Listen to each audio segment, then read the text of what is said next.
महिला दिनाचं औचित्य साधून राष्ट्रवादी काँग्रेस शरदचंद्र पवार पक्षाचे राष्ट्रीय सरचिटणीस डॉक्टर जितेंद्र आव्हाड यांच्या आदेशानुसार तथा जिल्हाध्यक्ष मनोज प्रधान यांच्या मार्गदर्शनानुसार आणि ऋताताई आव्हाड सिद्धिविनायक रुग्णालयाचे डॉक्टर अमोल गीते यांच्या उपस्थितीत पक्ष कार्यालयात महिला अध्यक्षा मनीषा भगत, कार्याध्यक्षा फुलबानो पटेल आणि साबिया मेमन यांनी मोफत आरोग्य शिबिराचं आयोजन केलं होतं।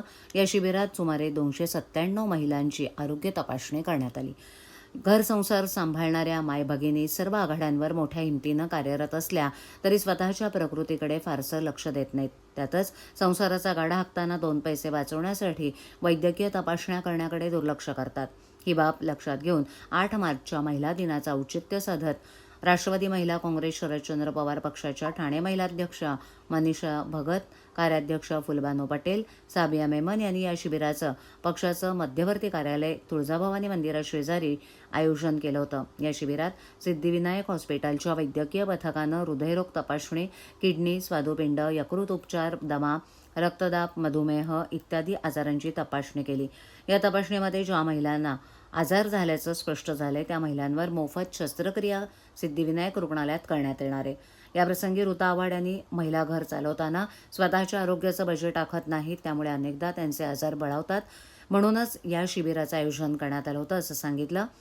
तर राष्ट्रवादी काँग्रेस शरदचंद्र पवार पक्ष नेहमीच जनतेच्या हिताचे प्रश्न मांडत आहे। महिलांच्या आरोग्याच्या समस्या मार्गी लावण्यासाठीच आम्ही हे शिबिर आयोजित केलं असल्याचं मनीषा भगत यांनी सांगितलं।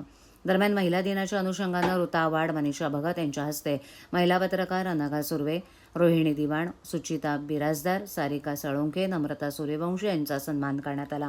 तसंच नवनिर्वाचित नगरसेविकांचाही यावेळेला सत्कार करण्यात आला। यावेळेला पल्लवी जगताप, रीटा यादव, निलिमा शेख, रेणुका लगुडे, ज्योती चव्हाण, संगीता लोकरे इत्यादी उपस्थित होत्या। खास आरोग्य तपासणी शिबिराचं आयोजन केलं, काय सांगता? सर्वप्रथम आपल्या सगळ्यांना या आंतरराष्ट्रीय महिला दिनाच्या खूप खूप शुभेच्छा, महिलांना आणि पुरुषांना देखील। आज जसं आपण आता बहुतेक शूट केलं आहे की आज सिद्धिविनायक हॉस्पिटलतर्फे एक महिलांसाठी आरोग्य तपासणी शिबिर ठेवण्यात आलं आहे। म्हणजे मी माझ्याही बद्दल बोलते की आम्ही जरी जागरूक असलो तरी कुठेतरी मनामध्ये थोडीशी भीती असते तपासणी करून घ्यायला, आणि त्यामुळे सहसा कोणी डॉक्टरांपर्यंत मुद्दामून जाऊन करत नाही तपासणी, जोपर्यंत खूप त्रास होत नाही। आणि दुर्दैवाने आजही म्हणजे मी अगदी खरं बोलते, बऱ्याचशा घरांमध्ये बजेटमध्ये महिलांचं आरोग्य सर्वात खालच्या पातळीला असतं, आणि महिलाही आपल्या नवऱ्याला सांगेल तुम्ही करा, मुलांना सांगेल, पण स्वतः कधी जास्ती पुढाकार घेऊन स्वतःची तपासणी करत नाही। आतापर्यंत एक 4-5 महिलांची झाली आणि त्यांचं आरोग्य उत्तम आहे, आणि मी देवाकडे प्रार्थना करते आजच्या दिवशी की माझ्या सगळ्या भगिनींचं, मातांचं आणि त्यांच्याही सगळ्या घरातल्या लोकांचं आरोग्य खूप चांगलं राहावं। खूप खूप धन्यवाद। मॅडम, आपण बघितलं असेल तर अजून देखील आपण इतक्या मोठ्या प्रमाणात महिला दिन साजरा करतो, पण अजून देखील महिलांना मूलभूत सुविधा मिळत नाहीये। त्याचबरोबर आरोग्यविषयक आता तुम्ही जसं बोलला की अर्थसंकल्प झाला, पण महिलांच्या आरोग्याकडे कुठेही दुर्लक्ष केलं जातं।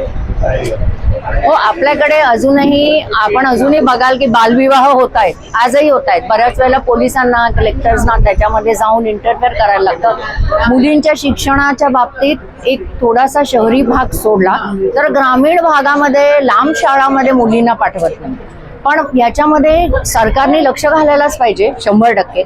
आरोग्य सुविधा म्हणजे आपल्याकडे जे काही प्रायव्हेट हॉस्पिटल्स आहेत त्यांना गव्हर्नमेंटनी कंपल्शन केलं पाहिजे की महिलांना, स्पेशली ज्या अल्प उत्पन्न गटातल्या महिला आहेत त्यांच्यासाठी रेट्स कमी ठेवून जे काही रोगाच आपण बघतोय की कॅन्सर खूप मोठ्या प्रमाणात आहे, त्यानंतर गुडघे म्हणजे सांधेदुखी आहे, हार्टचे डिझिजेस महिलांना थोड्याफार आहेत, अशा सगळ्या ज्या लाईफ थ्रेटनिंग जे काही रोग आहेत त्याच्यासाठी महिलांना काहीतरी विशेष सवलती सगळ्या मोठ्या हॉस्पिटल्सने दिल्या पाहिजेत।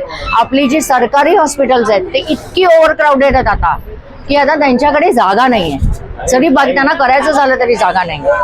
आणि बाकी मी एक महिला म्हणून सांगू शकते की पुरुष जोपर्यंत आम्हाला समानतेने वागवणार नाही तोपर्यंत आमच्यासाठी केलेले सगळे कायदे हे विफल आहेत।